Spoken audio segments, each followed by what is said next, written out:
मैं डॉक्टर नरेश चंद्र गोयल, सह आचार्य हिंदी, MSJ राजकीय महाविद्यालय भरतपुर के BA पाठ द्वितीय वर्ष के प्रथम प्रश्न पत्र पर बात हो रही है, जो देव से संबंधित है।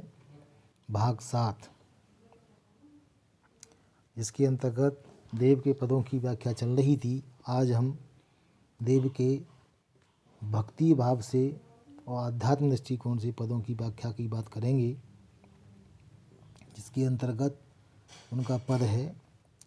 कथा में न कंथा में न तीरथ के पंथा में, न पोथी में न पाथ में, न सात की वसीति में, जटा में न मुंडन न तिलक त्रिपुंडन न, नदी कूप कुंडन अनहान दान रीति में, पीठ पठ मंडल न कुंडल कमंडल में, माला दंड में न देव देहरी की भीत में, आप ही अपार पारावार प्रभु पूर रहो, पाइये प्रकट परमेश्वर प्रतीति में। यहाँ पर एक बात ध्यान देने वाली बात है। यहाँ पर कवि भाई आडंबरों का विरोध करता है। जिस प्रकार से भक्ति काल के अंतर्गत कबीर ने निर्गुण पंथ में आकर के भाई आडंबरों का विरोध करके कबीर को भाई जाल से निकालने का प्रयास किया, उसी प्रकार से तुलसीदास ने भी सगुण भक्ति में आकर के पूरे संसार में सिया राम में सब जग जानी, यह बात कह करके उन्होंने भी इसी बात का समर्थन किया है। समर्थन करने का तरीका अलग अलग है। एक निर्गुण पंथ का कवि है, एक सगुण पंथ का कवि है। यहाँ पर कवि रीतिकालीन कवि है। रीतिकालीन कवि कह रहा है कि ईश्वर की प्राप्ति भाई कर्म कांडों से प्राप्ति नहीं हो सकती, वह तो प्रेम पूर्वक हृदय में अवस्थित भावना से हो सकती है। जिस भाव से ईश्वर को पुकारो, वहीं ईश्वर प्रेम प्रतीति से प्राप्त होता है। इसी भाव भूमि को लेकर के इस पद की व्याख्या देखिए।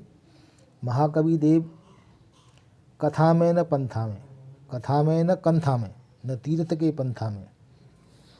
यहाँ पर कवि कह रहा है ईश्वर न तो कथा सुनने में है, कथा पंडित सुनाते हैं उसमें भी नहीं है, न कंथा पहनने पर जोगी बनने मिलता है। कंथा माने ये कानों में बाहों में जो पहना जाता है, उससे भी नहीं हो सकता है। तो ऐसी स्थिति में न वह तीर्थ में तीर्थ यात्रा को ले जाते हैं, तीर्थ रास्ते में जाते हैं, न तीर्थ यात्रा करने की प्राप्ति होती है, न पोथी में न पाथ में, तीर्थ यात्रा करने में भी नहीं है, किसी पद विशेष की मान्यता में भी नहीं है, न किसी पोथी पंथ धर्म ग्रंथ में है, न किसी वे धर्माचरण में है, धर्म का आचरण करने में है, न साथ की प्रतीति में, न किसी का साथ बसने में है ईश्वर की प्राप्ति होती है। बसीती कहते हैं किसी का साथ रहने से, किसी के साथ बसने से ईश्वर की प्राप्ति भी नहीं हो सकती है। यानी कथा सुनने में भी नहीं है, कंथा धारण करने में भी नहीं है, तीर्थ करने में भी नहीं है, तीर्थ यात्रा में भी नहीं है, न पोथियों भी नहीं है, न पोथियों के धर्म ग्रंथों में भी नहीं है, और किसी के साथ बसने में भी नहीं है। जटा में न जटा धारण करने में भी नहीं है। यानी ईश्वर की प्राप्ति बड़े बड़े लोग जटाधारी हो जाते हैं, उसमें भी नहीं है। मुंडन बाल कटाने में भी नहीं है, मुंडन कराने में भी नहीं है। और तिलक त्रिपुंडन में, तिलक और त्रिपुंड लगाने आदि में भी ईश्वर की प्राप्ति नहीं हो सकती। वे भी ईश्वर को प्राप्ति नहीं करना सकते। कोई तिलक लगा ले, त्रिपुंड लगा ले उल्टी सीधी, उससे भी प्राप्ति नहीं होती। नदी कूप कुंडन अनान दान रीति में, और नदी कुएं या कुंडों में स्नान करके दान करने की रीति से भी वह प्राप्त नहीं हो सकता। नदी कूप कुंडन, कूप कुएं को कहते हैं, कुंडों में नहाने से, अनान कहते हैं नहाने से, दान रीति देने से भी किसी की प्राप्ति नहीं हो सकती। और नहीं वह किसी पीठ में, पीठ मठ मंडन न वह किसी पीठ में, न किसी मठ में, और न मंडल में है। कुंडल कमंडल में, न तो वो कुंडल धारण करने में, न हाथ में कमंडल धारण करने में। जैसे हाथ बड़े बड़े साधु संत होते हैं, कुंडल धारण कर लेते हैं, हाथ में कमंडल ले लेते हैं, मठों के पीठ बन जाते हैं, पीठाधीश्वर बन जाते हैं, मंडलाधीश्वर बन जाते हैं, मठाधीश बन जाते हैं, इनमें भी नहीं है।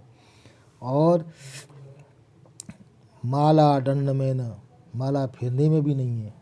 राम राम की जो माला फेरते हैं वो भी नहीं है।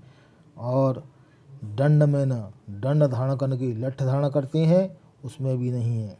प्रभु पूर रहो, देवता लोग तो बिहारी कहते हैं कि किसी देवता के स्थान में भी वो स्थान नहीं हो सकता है, यानी वह तो पाइए प्रगट परमेश्वर प्रतीति में। अगर ईश्वर की प्राप्ति करती है, परम ब्रह्म को प्राप्त करना है, परमेश्वर को प्राप्त करना है, तो प्रतीति माने स्नेह, अपने अंदर विश्वास धारण करना पड़ेगा। किसका? प्रेम का, स्नेह का, वो महासागर प्रस्तुत करना पड़ेगा।